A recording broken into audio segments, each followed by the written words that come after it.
Salut et bienvenue. Hier, on a fait l'heure et la décomposition de la journée. Hier, j'ai oublié de vous parler de deux choses. La deuxième, je vous en parle en fin de vidéo. Et la première, c'est par rapport à un mot qu'il y a dans la décomposition de la journée. Le mot qui correspond à la période entre 9h du matin et 3h de l'après-midi, avatea. La première fois que j'ai vu ce mot, c'était pendant un apéro, parce qu'il y a un alcool qui s'appelle aussi comme ça. Et on m'a expliqué que ça voulait dire littéralement les heures les plus chaudes de la journée. À ce moment-là, je ne suis pas allée chercher beaucoup plus loin, mais effectivement, si on traduit ça par les heures les plus chaudes de la journée et que ça correspond à la période de la journée entre 9h du matin et 3h de l'après-midi, je trouve que cette petite image est très intéressante pour retenir ce mot-là. Donc je vous donne l'astuce. Et donc voilà, je voulais vous raconter cette petite histoire, mais sans plus attendre, on passe à la lecture de la page d'aujourd'hui. Page 12. Mai te fare mai au. Je viens de la maison. Ou littéralement, depuis la maison, ici moi. Mai hea mai oe. D'où viens-tu? On l'a déjà vu dans les énoncés interrogatifs. Mai hea mai. Na avae ou pata avae, à pied. Purumu ou poromu, la brosse, la route. Poromu ni au, la brosse en ni au. Poromu ahu, brosse à linge. Poromu niho, brosse à dents. Mai puromu, les maladies qui viennent de la route, du trottoir, qu'on peut traduire par maladies sexuellement transmissibles. Les énoncés négatifs. Aita, eita, ere, ore, eyaha. E ahere au ite fare. E amu oe ite farawa. E reva te pahi ananhei. Le bateau partira demain. Ces trois énoncés sont soit affirmatifs, soit interrogatifs dans le futur. En réponse négative à ces trois affirmations, on répond par eita. Eita vau e ahere ite fare. Eita vau e amu ite farawa. Eita te pahi e reva ananhei. E wahia, il va pleuvoir. Eita e wahia, il ne pleuvra pas. Aita i wahia, il n'a pas plu. Aita te pahi i reva, le bateau n'est pas parti.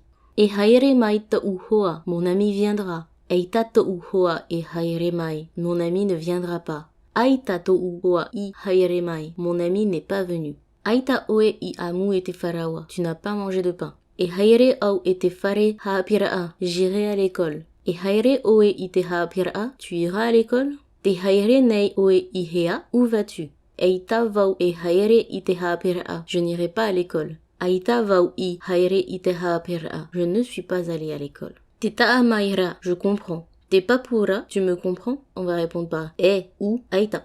Aita e papura, je n'ai pas compris. Aita i papu, ce n'est pas sûr que je viendrai par exemple. Eta auto vau i te hotera, je dormirai à l'hôtel. Eita vau e ta auto i te hotera, je ne dormirai pas à l'hôtel. Aita vau i ta auto i te hotera, je n'ai pas dormi à l'hôtel. Et petit tamari tau, j'ai 2 enfants. Aita tau et tamari i, je n'ai pas d'enfants. Ça nous fait déjà pas mal de vocabulaire par rapport aux énoncés négatifs. Demain c'est révision et après on reviendra encore sur les énoncés négatifs. Dans les mots qu'on a vus aujourd'hui, il y a ni au. C'est pas que je veux pas ou que je peux pas traduire, c'est un peu un mélange des deux. Ce qu'il faut savoir, c'est que dans la feuille de cocotier, c'est une palme, il y a plusieurs feuilles qui partent d'une même palme, et la nervure centrale des feuilles sont plus dures. On récupère cette partie-là, on les lie ensemble, et ça donne une espèce de balai, de brosse. Ça peut vite fait ressembler à l'arrière d'un balai de sorcière. Donc vraiment un ensemble, un fagot de petites branches. On se sert de ça pour balayer ou pour nettoyer en règle générale ou pour faire du tressage. Donc si je devais résumer, je dirais que le ni-au c'est une partie de la feuille du cocotier. Ceci étant dit, je voulais aussi vous traduire les 3 dernières phrases du recto d'aujourd'hui. Les 3 phrases sont Eita vau e haere i te fare, Eita vau e amu i te farawa, Eita te pahi e reva ananhei. Je n'irai pas à la maison, je ne mangerai pas du pain, et le bateau ne partira pas demain. Ou au présent, avec Eita, dans ce qu'on a vu aussi dans le verso de la page, c'est soit présent, soit futur, et Aita, ça va plutôt être passé.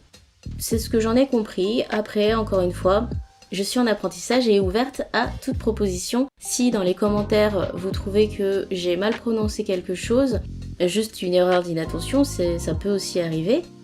Ne prenez pas pour acquis ma prononciation ou tous les mots que j'ai pu lire jusqu'à maintenant.